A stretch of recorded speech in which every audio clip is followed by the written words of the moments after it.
Alright guys, I'm moving to my new place. I know I haven't put out videos for maybe the past month. I just finished with Harvard. Taking a little break from the second certificate Harvard. So I'm moving to my new place. As you can see, a drum set at the back. I have a separate video for that. Okay, today we are on episode EI of Knowledge Exchange, episode 70. Welcome.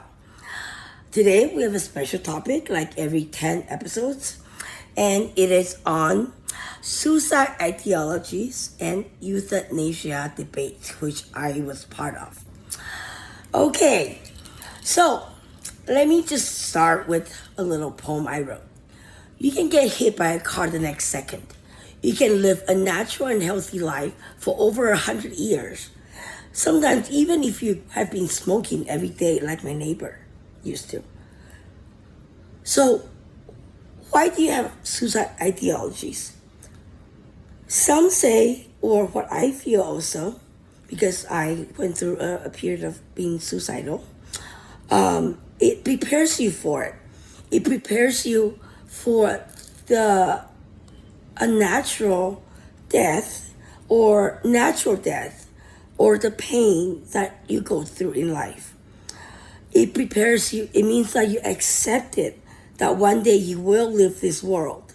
But how? With dignity? Or with people like ALS who can end their life because of the legislation and have to suffer through neurodegeneration, which I have also, to the point that they can't function. They don't die without dignity. So think about that first. Or, what for lawyers say, force majeure, which is natural forces that maybe cause death to certain people. Your friends, like my friend who suicided suddenly, you can never predict anything. And by having these suicide ideologies, it actually prepares you for it.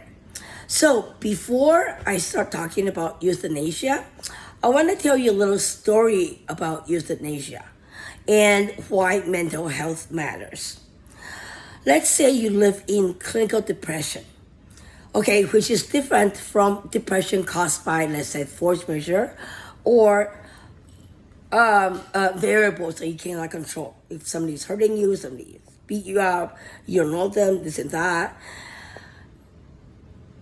You need to sometimes rely, especially clinical depression, they definitely need to rely on SSRI or SNRI for the rest of their life in order for them to function.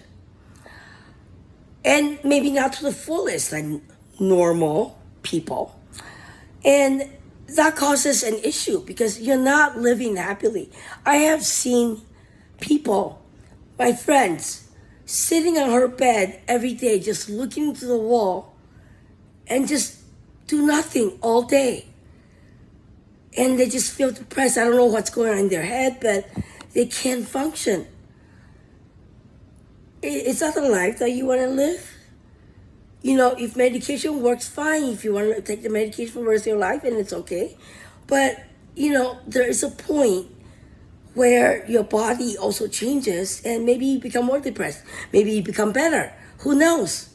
But do you want to live a happy life instead of having to really want to suicide or attempt suicide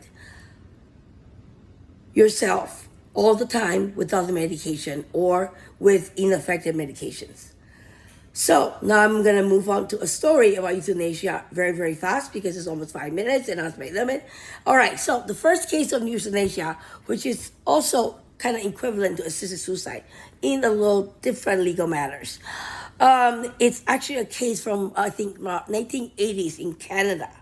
And it's about a girl who's about 16 or 17 years old who has been on life support because of major brain damage.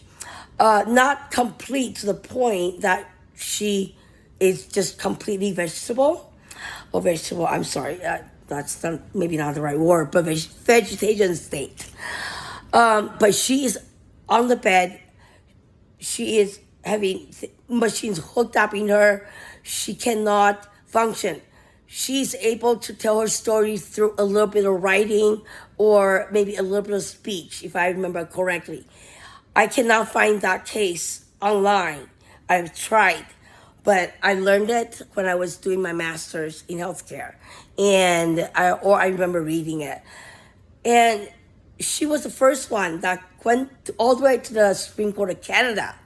And 5 out of 7 judges has ruled in favor of her killing her own life or taking her own life, because she will never be able to function. She will be on the bed with limited functionality, living a horrible life.